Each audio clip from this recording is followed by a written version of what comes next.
Hi, I'm Matthew from Dark Ascent, and today I'm going to break down an Everest climb where the Sherpas could already sense the danger surrounding a wealthy couple, where they knew, within days of meeting them, that this climb was going to end badly and had no way to stop it. Seeing what happened above 24,000 feet and the irreversible damage it left behind left an impression on me that continues to weigh on my mind every day. It was May 14th, 2016, at Tenzing Hillary Airport, where thin mountain air and a short, sloped runway marked the starting point of the Everest approach. The surrounding terrain rose sharply into steep valleys and ridgelines, with early morning temperatures hovering near 40 degrees Fahrenheit and unpredictable winds moving through the pass. Jacek Stallard, a 42-year-old private equity partner from Greenwich, Connecticut, moved with the calculated confidence of someone who had built his career on transforming complex problems into manageable investments. Yvain Stallard,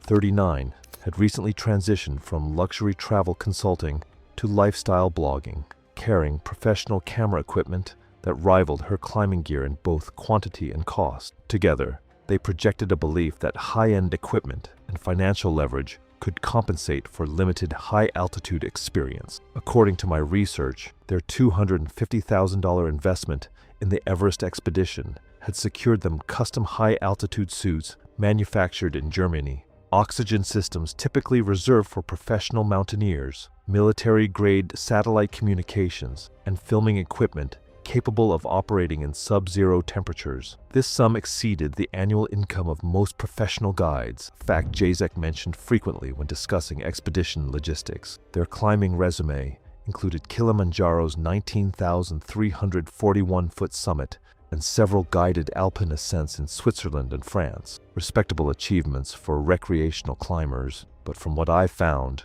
nowhere near the level of preparation typically needed for a mountain that had already claimed over 300 lives. The couple's philosophy toward the expedition reflected their broader approach to challenging situations, that superior resources, meticulous planning, and unwavering determination could overcome technical limitations. They had repeatedly requested modifications to standard safety protocols, offering additional payments for faster ascent schedules and fewer restrictions on their movements. From what I found, when expedition leaders made it clear that certain safety measures were non-negotiable, the Stallards went along with it, but compensated by securing additional Sherpa support, seemingly believing that extra manpower would give them the safety margin they needed. At Everest Base Camp, situated at 17,600 feet on the Khumbu Glacier, the Stallards' arrival drew quiet attention from seasoned climbers and Sherpa teams. Their equipment bore the unmistakable signs of recent purchase: oxygen regulators, still sealed in manufacturer packaging,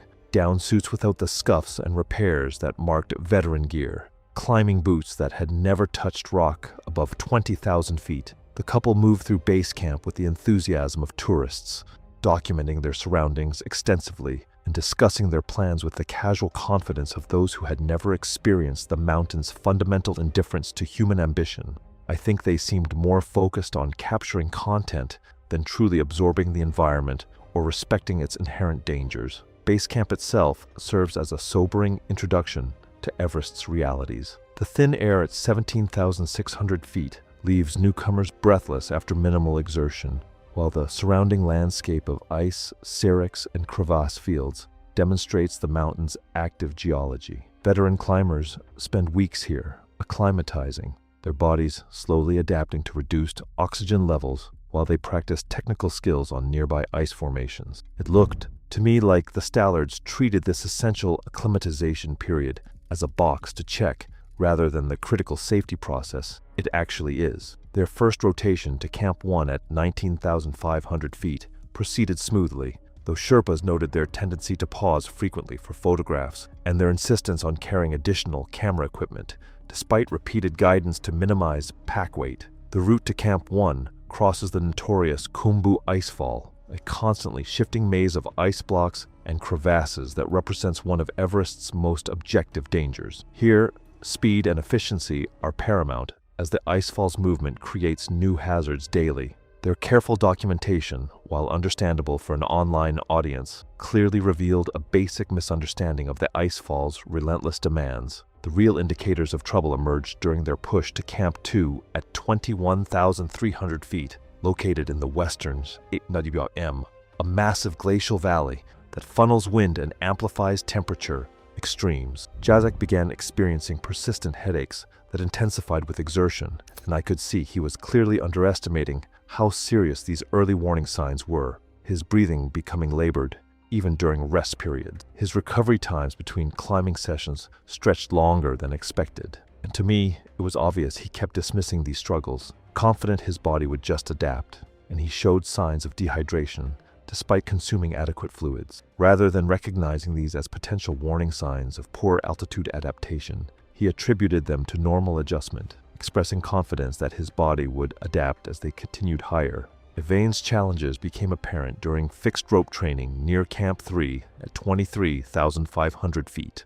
The techniques required for ascending and descending steep ice faces using mechanical ascenders and rappel devices proved more demanding than their alpine experience had prepared them for. She struggled with the coordination required to move efficiently on vertical terrain while managing heavy packs and oxygen equipment. Her movements remained tentative and inefficient, even after multiple practice sessions, requiring repeated assistance from Sherpas, who quietly exchanged concerned glances. Watching her struggle, I could tell she wasn't fully grasping how much even small inefficiencies could add up at high altitude. When expedition leaders suggested additional training days, she declined, citing time constraints and expressing confidence that she would improve with experience during the actual climb. The couple's approach to expedition logistics reflected their business backgrounds, but revealed gaps in understanding mountain realities. They requested detailed schedules with specific arrival times at each camp, as if the mountain operated according to corporate timelines. To me, it seemed like they expected Everest to conform to their structured plans rather than the other way around. They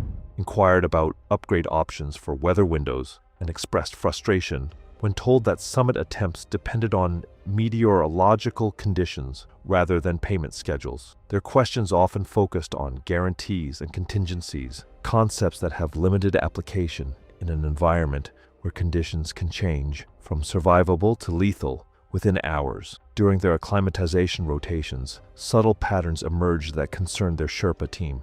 The couple frequently removed their gloves to operate camera equipment, extending their exposure time in sub-zero temperatures without apparent awareness of the cumulative effects. I noticed these repeated delays were quietly eating into their safety margins. They consistently delayed transitions between camps, spending extra time at each location to capture footage and document their experience for Yvain's blog.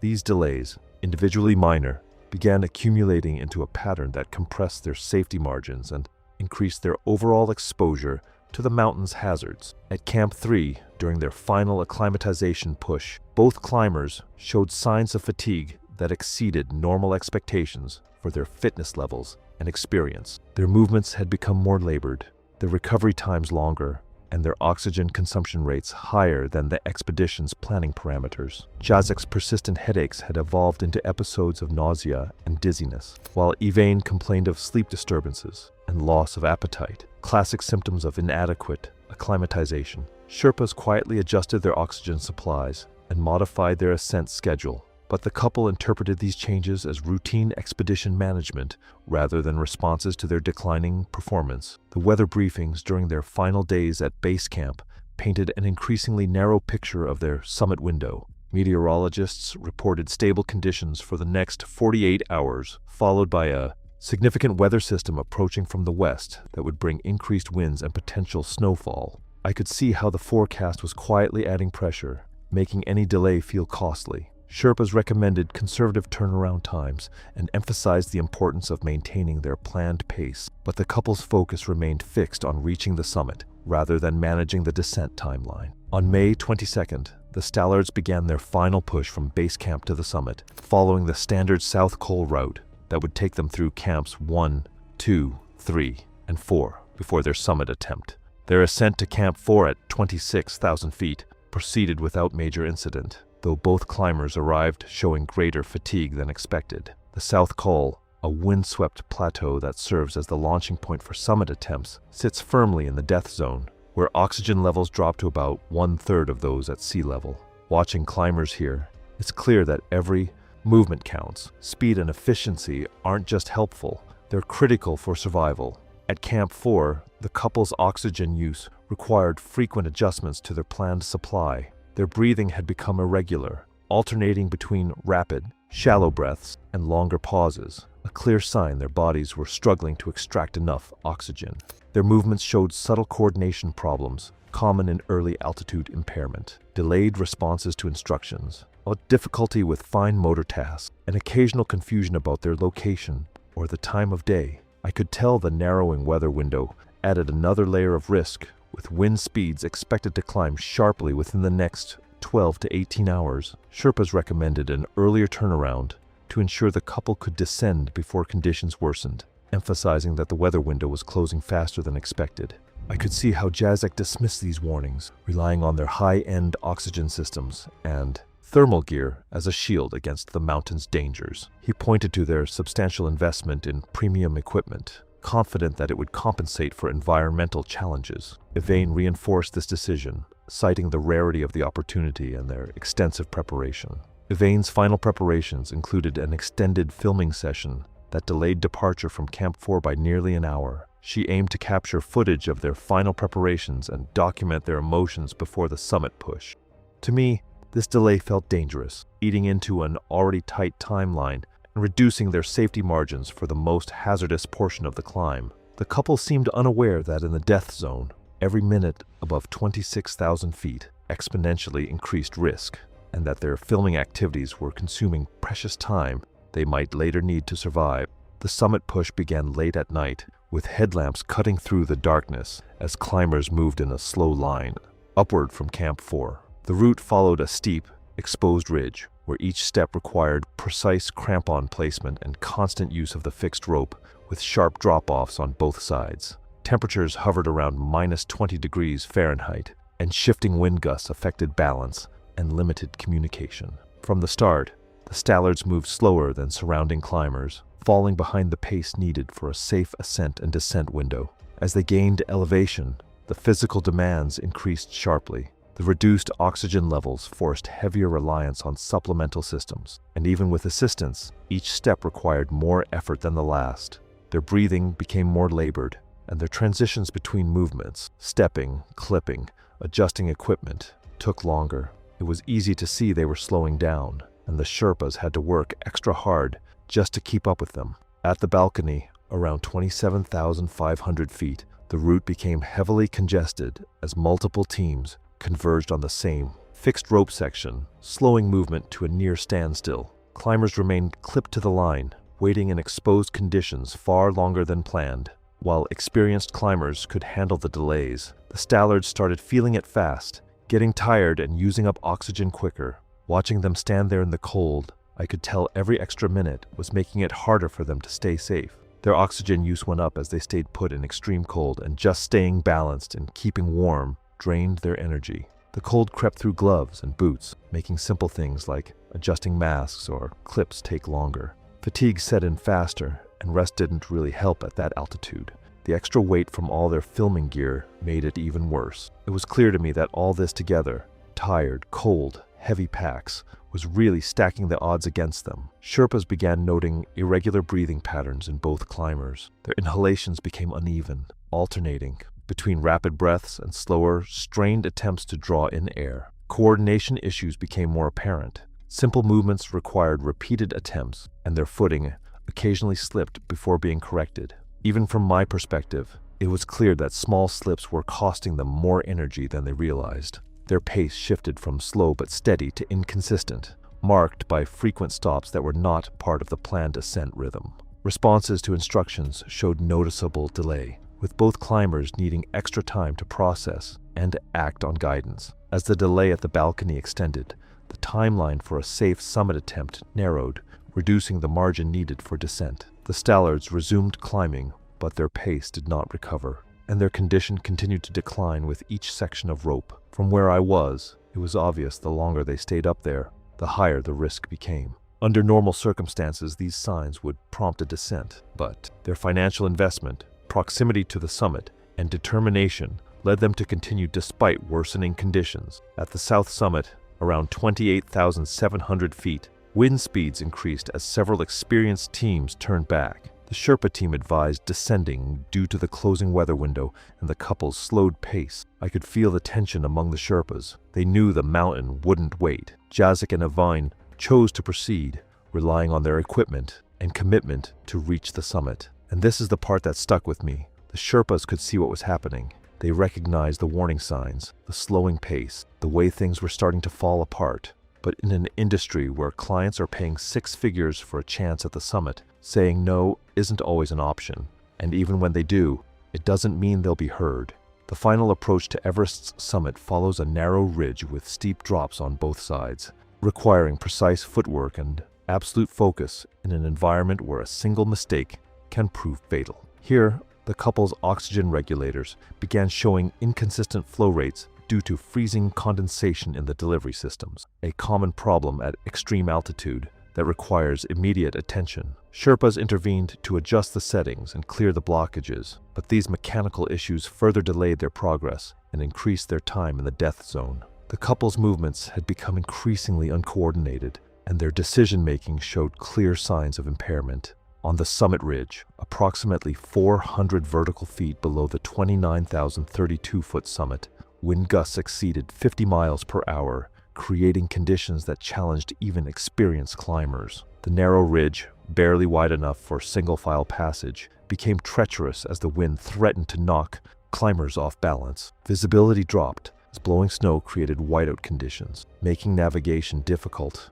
and increasing the risk of disorientation. The combination of extreme altitude, severe weather, and the couple's deteriorating condition created a situation where continuing upward became increasingly dangerous. Jacek's oxygen system experienced a major drop in flow, likely from ice forming in the regulator, a potentially fatal problem at that altitude. I could tell that trying to switch to backup tanks in the freezing cold was slowing him down, and even his expensive gloves couldn't fully protect his hands. What should have been a quick adjustment stretched into 15 minutes, during which hypoxia began impairing his thinking. His movements became erratic, and he struggled to follow instructions. Evane, already at the edge of her physical limits, started losing coordination while clipped to the fixed line. Her movements slowed and became unsteady, consistent with hypoxia. She stopped frequently, staring blankly at the ridge, needing Sherpas to guide her forward. Responses to even simple prompts came in, delayed single words, and she showed confusion about their location. Tasks that had been simple earlier, like handling her carabiner or adjusting her mask, now required help. As the wind picked up along the ridge, her instability worsened. She leaned heavily into the rope, sometimes scraping her crampons instead of gripping the ice. Sherpas had to reposition her hands multiple times and move her in short, careful steps. Every pause added more time in the death zone, and I knew that even small delays here could quickly become critical. The pair became stationary for extended periods, as their Sherpa team attempted to stabilize their equipment and initiate a controlled descent. Oxygen flow inconsistencies required repeated adjustments, and switching tanks proved slower than expected due to reduced dexterity in their hands. Time had already passed well beyond any reasonable turnaround point, and their oxygen reserves had dropped to critically low levels. Both climbers showed unmistakable signs of high-altitude cerebral impairment, confusion, slowed reactions, and an inability to follow even basic instructions. It was clear to me that their judgment was seriously compromised, and even urgent cues from the Sherpas were taking longer to process. Their decision-making had visibly degraded, with delayed responses to physical prompts meant to keep them safe. Breathing became irregular, alternating between rapid, shallow inhalations and prolonged pauses. Small tasks, clipping and unclipping from the fixed rope, stepping over minor ice ridges, demanded full attention and frequent assistance. The Sherpas worked to keep them moving downward, but progress slowed to just a few feet at a time. During a narrow ridge traverse, Jacek tried to adjust his oxygen mask. After it shifted slightly, hypoxia and exhaustion had already degraded his coordination. His gloved hand missed its grip, and he stumbled sideways. Although still secured to the fixed rope, the sudden shift in weight caused him to lose balance and press against the line, forcing the group to halt. The fall did not cause immediate injury, but it broke their formation and required several minutes to stabilize. Sherpas repositioned him upright and checked his mask and regulator, but his responses were slow and unfocused. He struggled to re-establish footing, placing his crampons unevenly and needing physical support to stand fully upright. The extra effort added even more time in the death zone, and I knew his oxygen use was spiking as he struggled to recover. What would have been a minor misstep at lower altitude became a critical setback here. His recovery took several minutes, during which his condition continued to decline, and his ability to help with his own descent diminished further. Wind chill had dropped perceived temperatures below -40 degrees Fahrenheit, speeding heat loss despite their expensive thermal gear. It was obvious how quickly the cold was taking over. Their hands and feet were already losing function as the body diverted blood to vital organs to keep the core alive. Frostbite began forming on exposed skin and extremities, making it even harder to operate equipment or maintain a grip on the safety lines. Their high-end gloves, excellent under normal conditions, couldn't overcome the prolonged exposure and declining their circulation. The Sherpa team began emergency descent procedures, but the couple's reduced mobility and impaired cognition made coordinated movement almost impossible. Progress slowed to a near halt on one of the most exposed ridge sections, where wind and cold could overwhelm even experienced climbers. At this point, it was clear that every step forward was becoming more dangerous than the last. As their oxygen levels continued to drop, both climbers became increasingly unresponsive, their bodies shutting down in response to conditions far beyond human limits. Given the altitude, worsening weather, and their physical state, evacuation was impossible. At 28,000 feet, helicopters can't operate due to thin air, and carrying incapacitated climbers down technical terrain would put the entire team at extreme risk. After repeated attempts to assist, sharing oxygen, trying to warm extremities, the Sherpas had to make the grim decision to prioritize their own survival. Other climbers descending later that morning reported seeing two figures stationary on the ridge, their condition relayed to base camp via radio communication. Recovery efforts were delayed due to worsening weather conditions that made the upper mountain inaccessible for several days. When conditions finally permitted, their bodies were located along the fixed-line route below the summit ridge. Even knowing the facts, seeing where they ended up makes the risks we all take on Everest feel painfully real. Official findings concluded that Jacek and Yvonne Stallard died from complications related to extreme altitude exposure, including oxygen deprivation and severe cold exposure. In simple terms, their bodies were unable to function due to insufficient oxygen and prolonged exposure to freezing temperatures. Contributing factors included delayed turnaround times, excessive time spent in the death zone,